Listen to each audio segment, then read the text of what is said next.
I just want you all to know, I don't think it's a coincidence that 4 days after I finished reading Zodiac Academy, I get a fucking sinus infection. Do not read that book, okay? It's contaminated. Are we ready for this? Okay.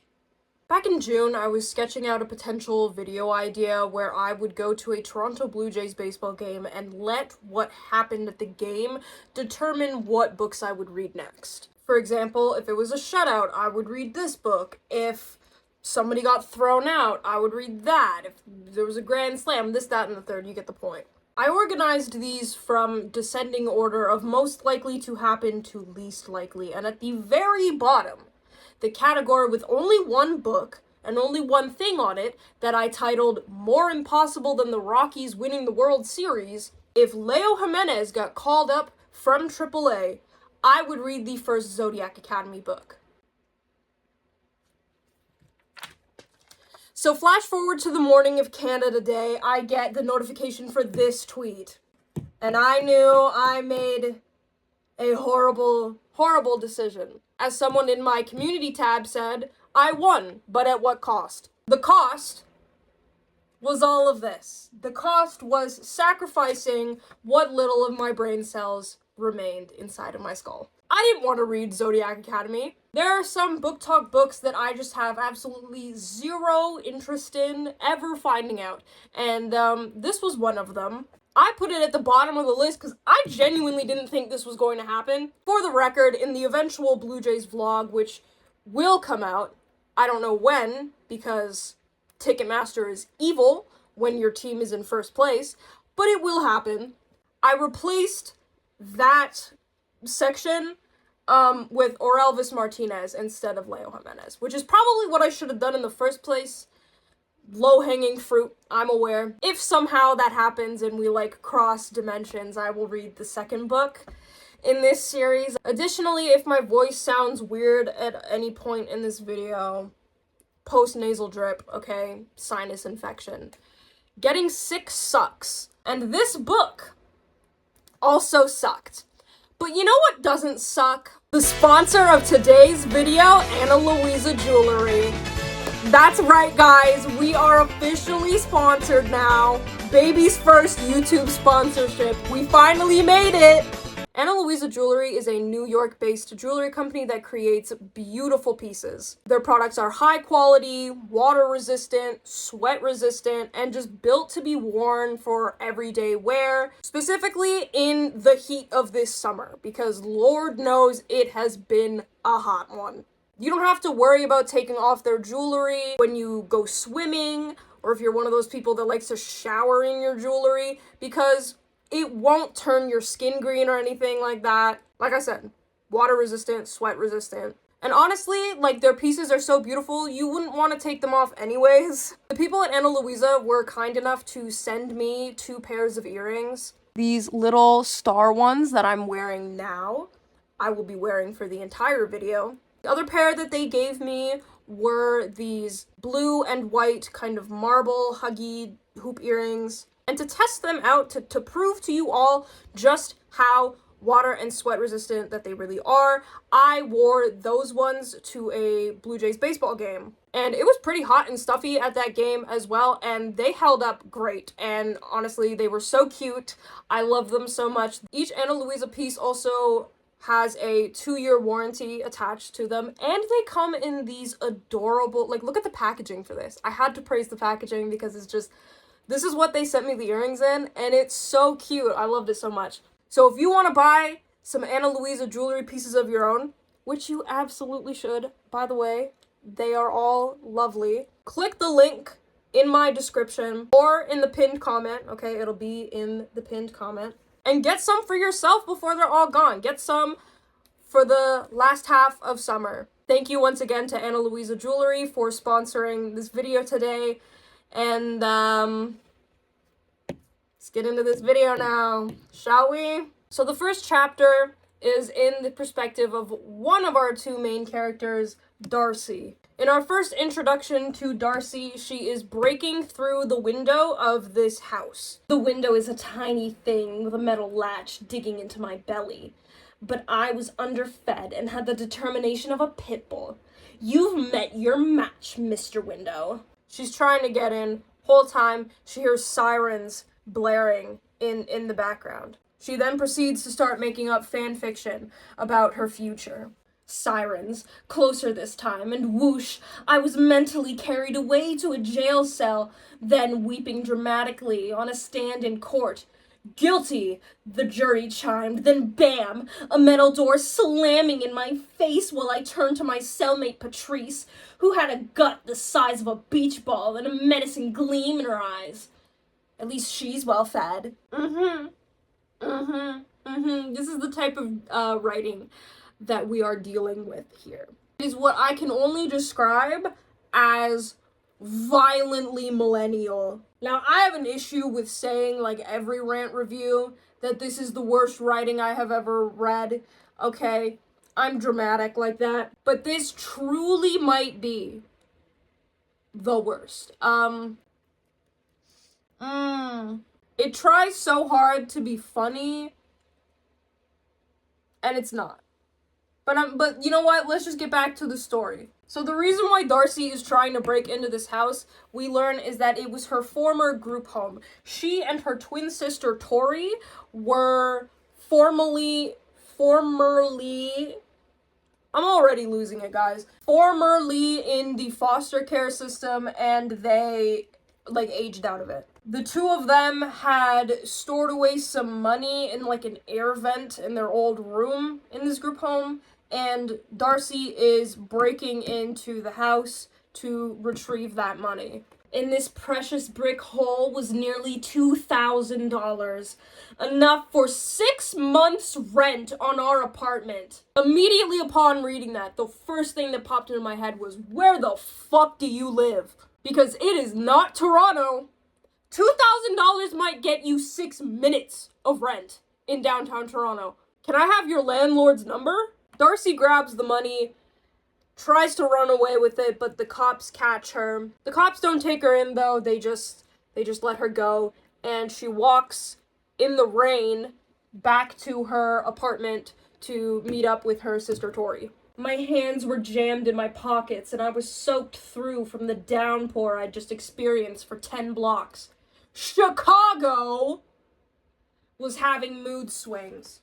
Chicago, you're paying $300 in rent a month for an apartment in Chicago? My best friend lives in Chicago, right? I sent her a text message the minute I read that and asked her, where in the city do you have to live to have rent that cheap? Her answer to that was the sewer. I mean, I googled it. Rent in O Block isn't even that cheap. I mean, this is how you know the book is really a fantasy, you know?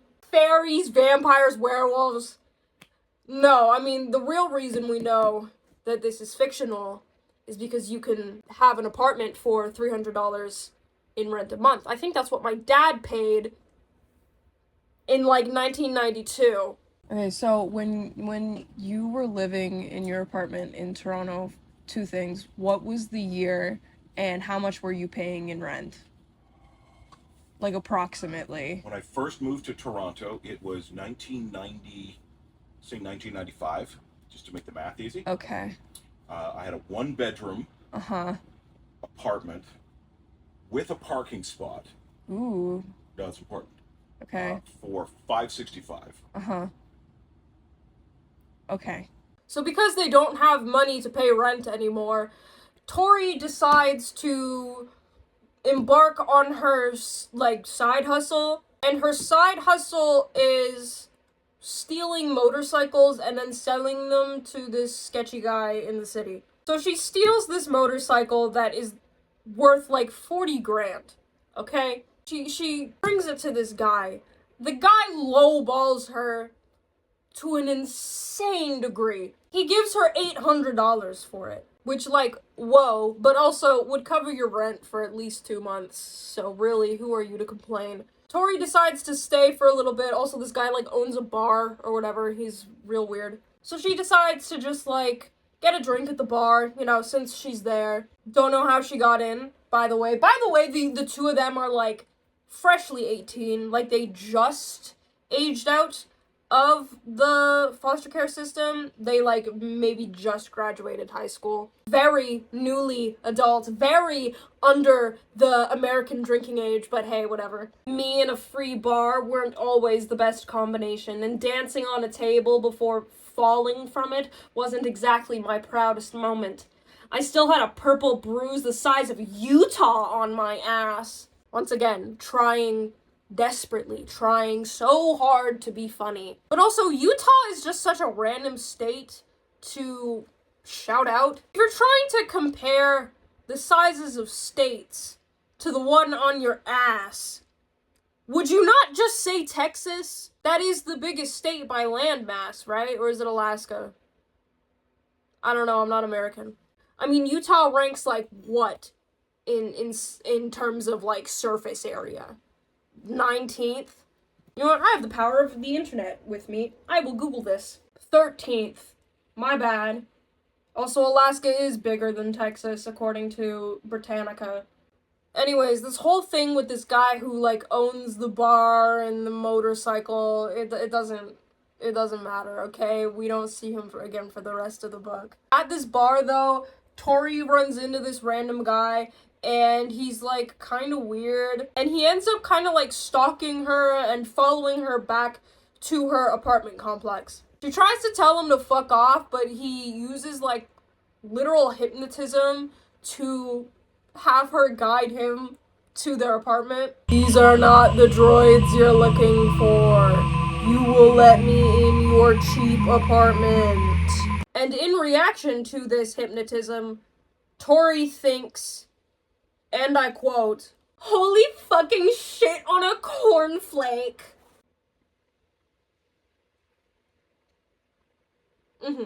So this guy forces his way into their apartment, and the first thing that Darcy thinks upon seeing this guy is this. Heat invaded every cell in my body as his eyes fell on me, coal-like and dark as sin. He looked like a quarterback squeezed into a nice shirt and gray pants. His sleeves were rolled up to reveal muscular forearms that tend to... What? What the fuck am I reading? His sleeves were rolled up to reveal muscular forearms, and that trend, stupid, continued from his biceps to his battering ram shoulders. So this guy looks like one of those, like, really inbred pit bulls, okay? The guy introduces himself as Orion, specifically Professor Orion. He's a university professor, and he has come to speak to them about something very important. Now, I need you all to, like, really lock in for a moment, because what he tells them is delivered so heavy-handedly that I don't have words for it, so just listen. I'm not a beat-around-the-bush kind of guy, so here it is. You're not human. You're Fae, which means you have an unawakened power in you, defined by the stars themselves. You belong in Solaria, a mirror world of Earth where Fae rule. Are you keeping up?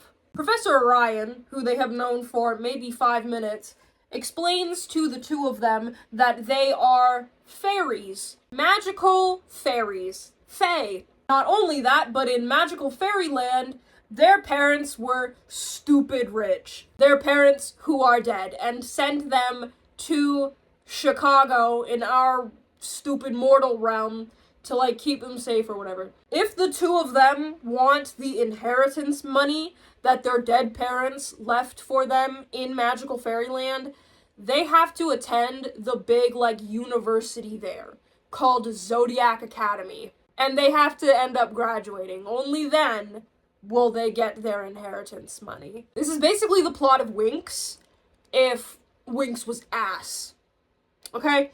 Now, despite all of this, like, info being dumped on the two of them out of nowhere by a stranger who just shows up, they believe this, no questions asked. They're like, oh, word? Okay. Guess we're magical fairies now. Like, what the fuck? Not even I think this guy might be batshit. No, just, They just go along with it immediately. Orion tells them, great, the semester starts, like, right now, like, right this second. So he opens a portal in their living room, and they jump through, and they never go back to Chicago again. 2 minutes after arriving on the campus of Zodiac Academy, all the freshman year students are tested for what element magic they have. So I'm not a big astrology person. Okay, I am an Aquarius, by the way, if anyone wants to do my birth chart. But I do know that each of the zodiac signs in astrology are assigned, like, one of the 4 elements. Aquarius is an air element, for some reason. I think so is Gemini, which is their zodiac sign, because of course it is. They're twins, get it? The relevancy of everybody's zodiac signs comes up very little, honestly, which is kind of ironic given the title of this series, but alas. So they go through all these testings, and the, like, teacher holding, like, doing the magical test or whatever says that it is very rare for someone to have 2 or more elements, but it does happen. These Mary Sue's? Of course they show signs for all 4, because of course they fucking would. Why would you expect anything different? After lengthy, and I mean lengthy, physical descriptions of, like, the architecture of the school. That's why this book was so damn long, by the way. The headmaster of the college tells these 2 that not only are they the long-lost daughters of the super rich fae that died, like, 20 years ago, 18 years ago, their parents were actually the king and queen of this magical fairy world, Mirror of Earth. They are long-lost fairy princesses. Quite literally the plot of Winx if it was ass. They also learned through this that their last names are Vega. Tori Vega, which is why I used the Victorious character. Tori, you didn't even try. Like, really? Really? Okay. But while their parents have been dead and the 2 of them have been paying unrealistic amounts of rent in Chicago, the system in place in Solaria allowed these 4 families to rule.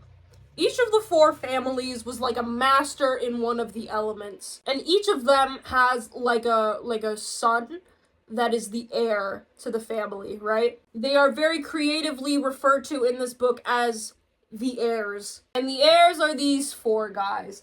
Caleb, Max, Seth, and Darius. Darius gets his own picture because he's the most important. These 4 guys hate Darcy and Tori, like, the minute that they meet them. They view the 2 sisters as, like, a threat to their power, right? We don't want any attention like that, I said firmly, not knowing what the hell she was going on about, and not really wanting to either. We're here because that Orion dude said we had to come to claim our inheritance.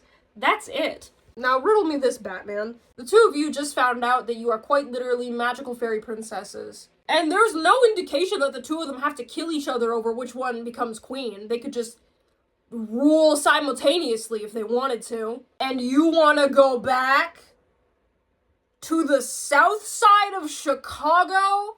You were willing to believe and accept the fact that you were fairies right off the fly and get into a magical portal that opened up in the middle of your living room. But you're not willing to accept the fact that you are long-lost princesses. Anyways, did I mention that this is supposed to be a bully romance? 'Cause that's a thing, apparently. I didn't know this. I didn't know that people on TikTok were into such things as bully romances where a bullying victim falls in love with their bully, apparently. I think people who like that have never been through bullying in their entire lives. I have, though.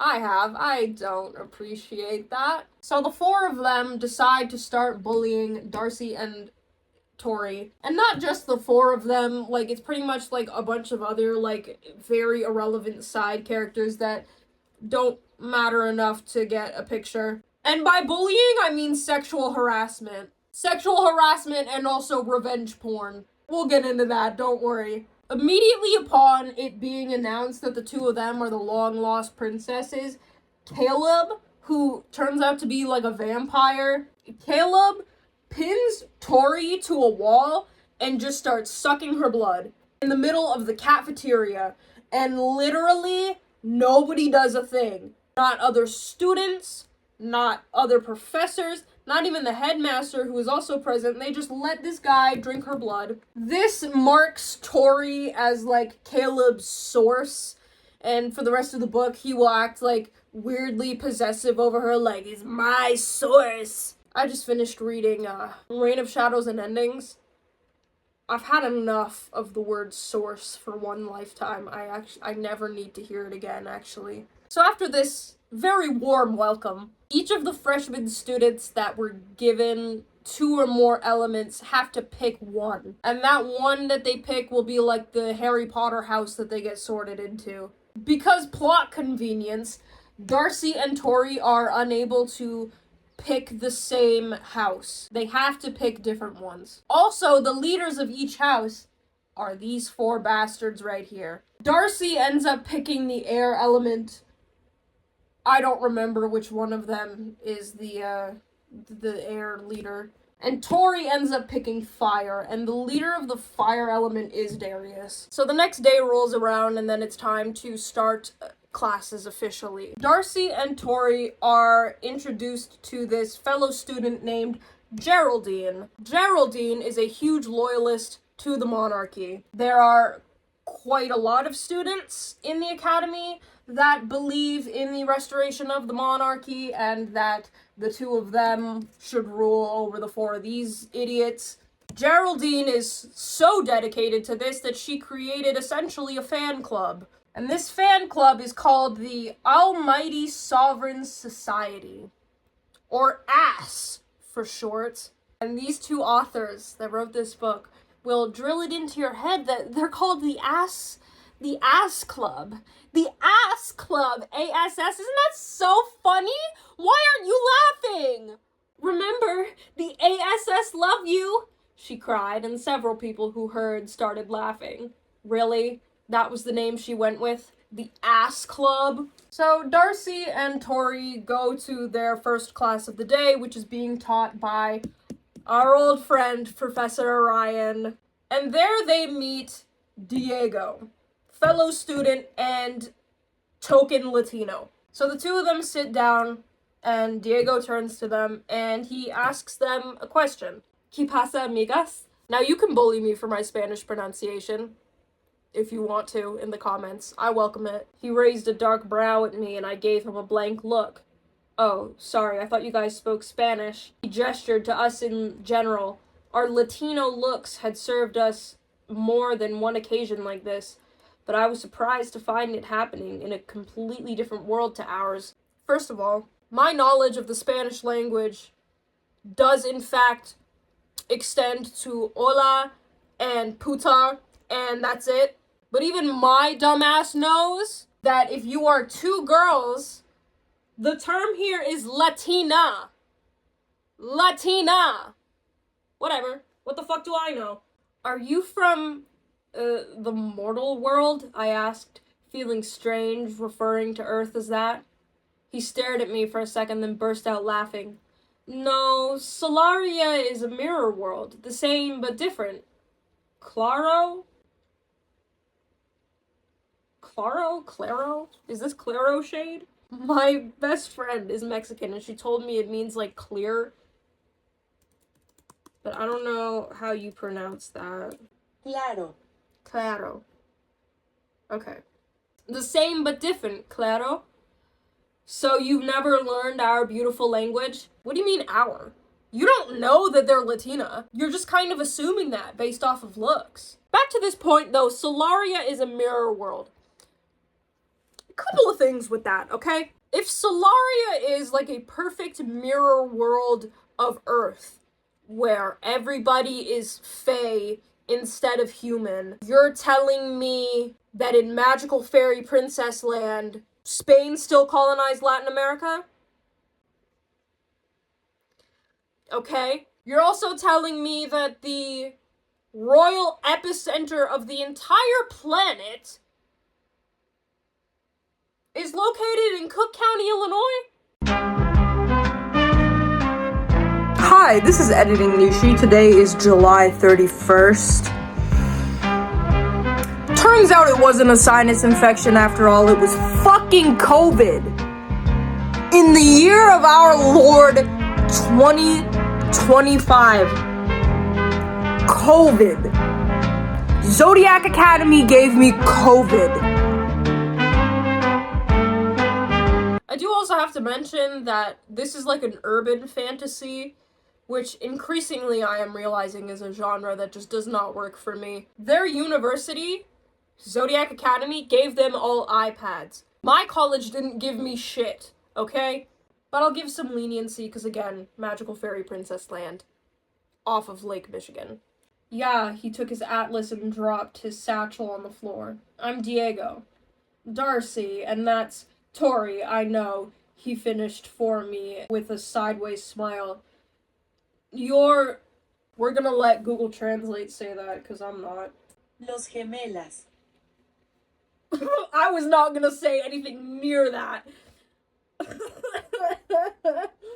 You're Los Gemelas Vega. Sorry, the Vega twins. First of all, when I showed this passage to my best friend, who is Mexican and whose first language is Spanish, she told me that shit wasn't even grammatically correct. Second thing is, Diego consistently has this quirk in the book where he will start saying something in Spanish, stop himself, translate what he was saying, like, into English. And it very much gave me the vibes of this clip.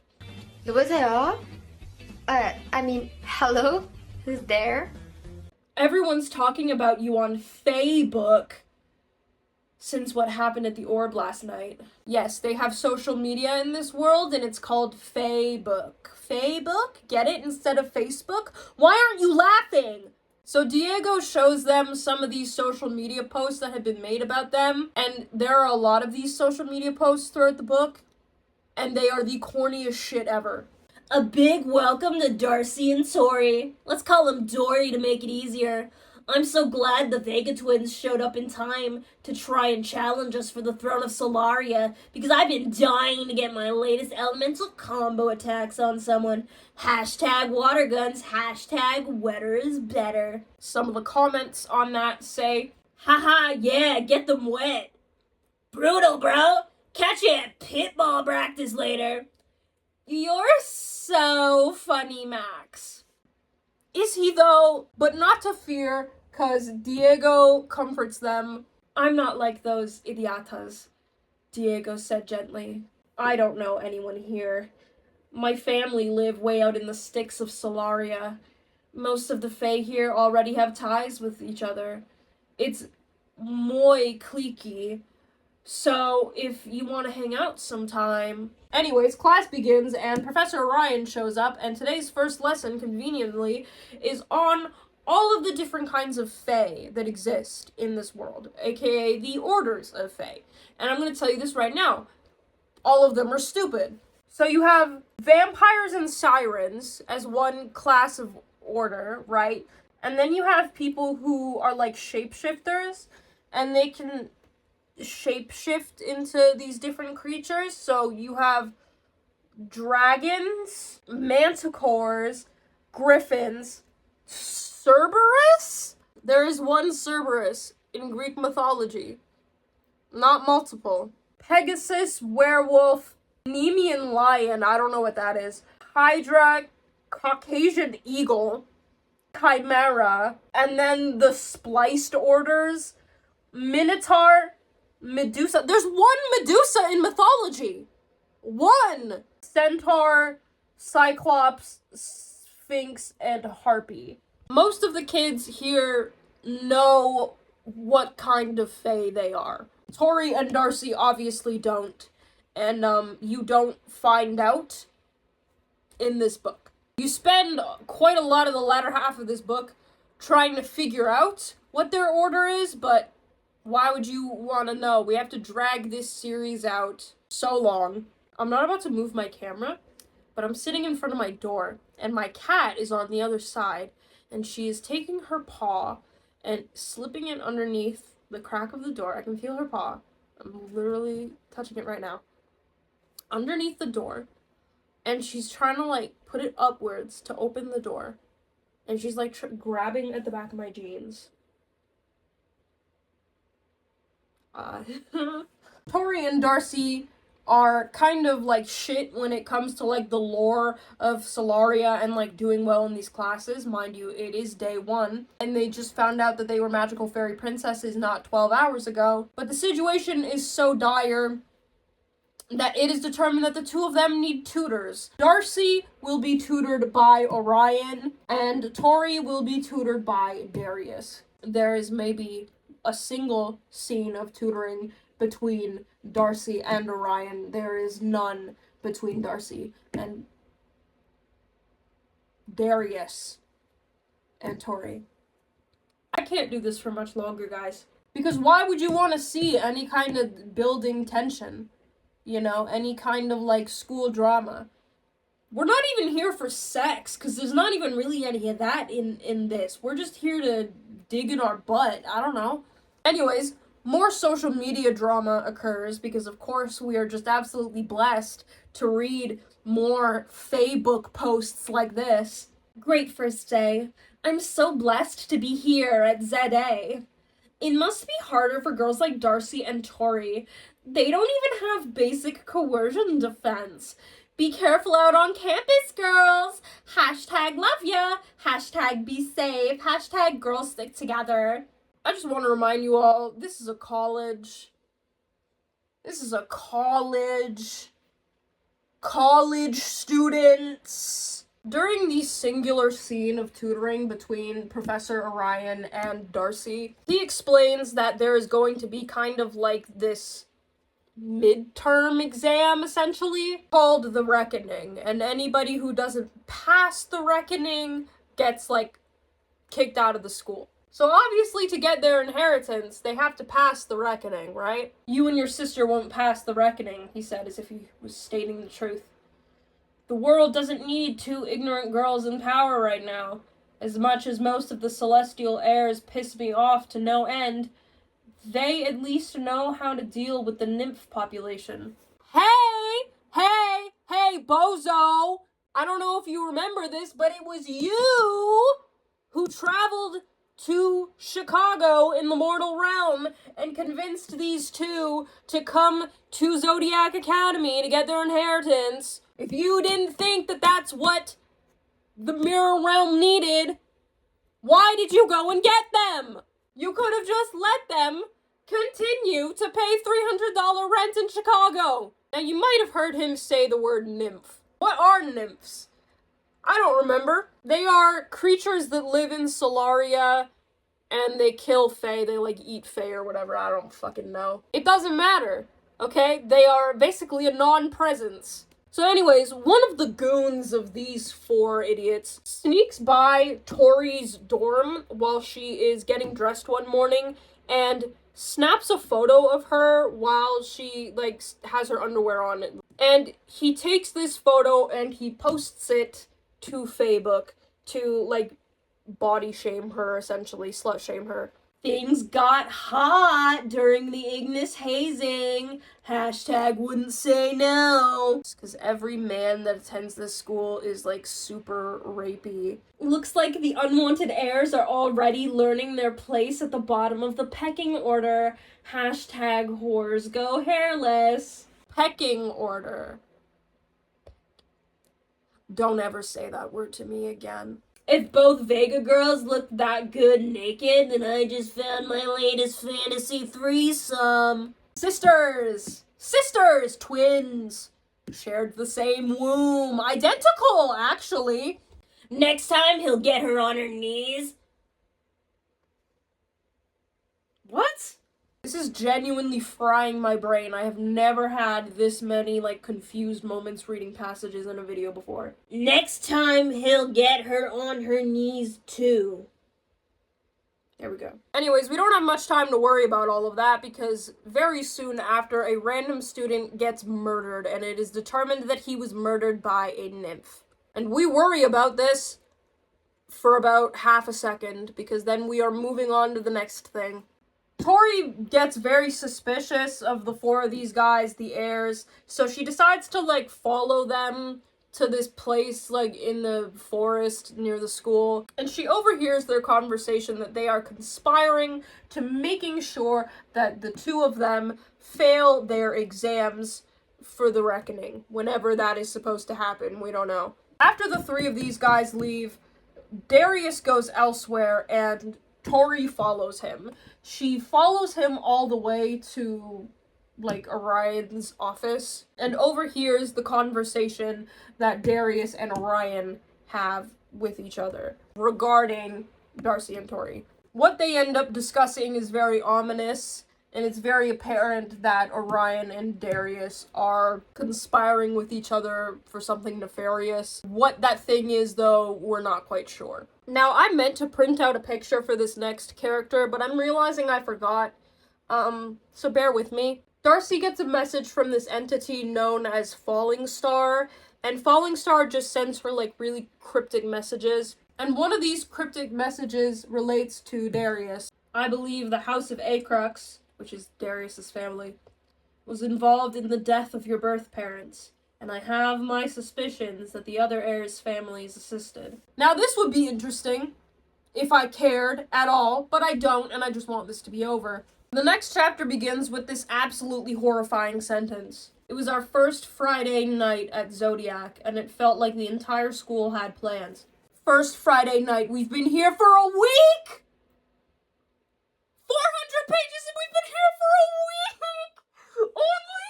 It's only been a week! No wonder this series is like 19 books long and they're all 800 pages.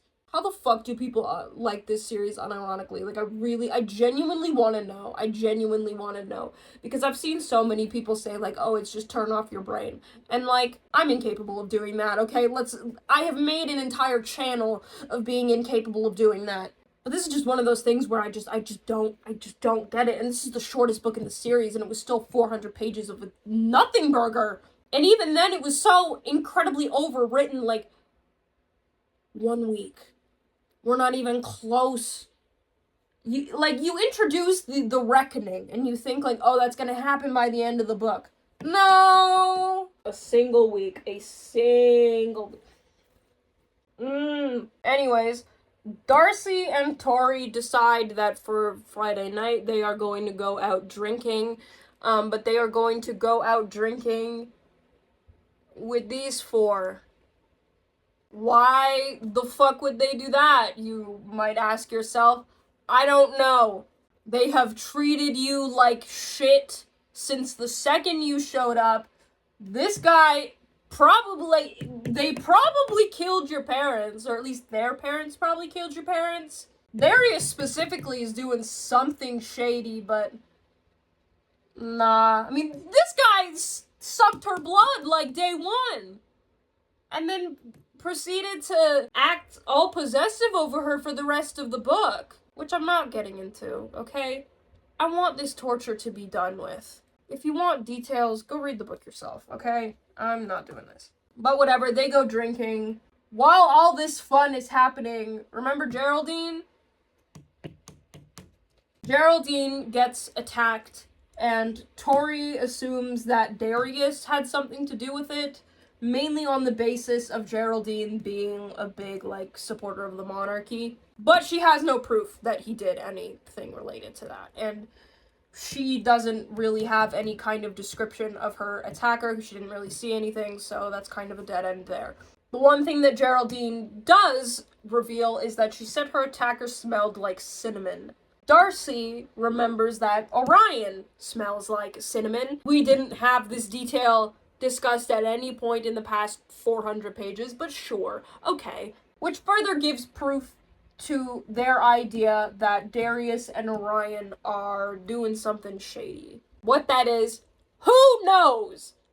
And who cares? Later, though, it is confirmed to be a nymph attack. Are we gonna do anything about these nymphs?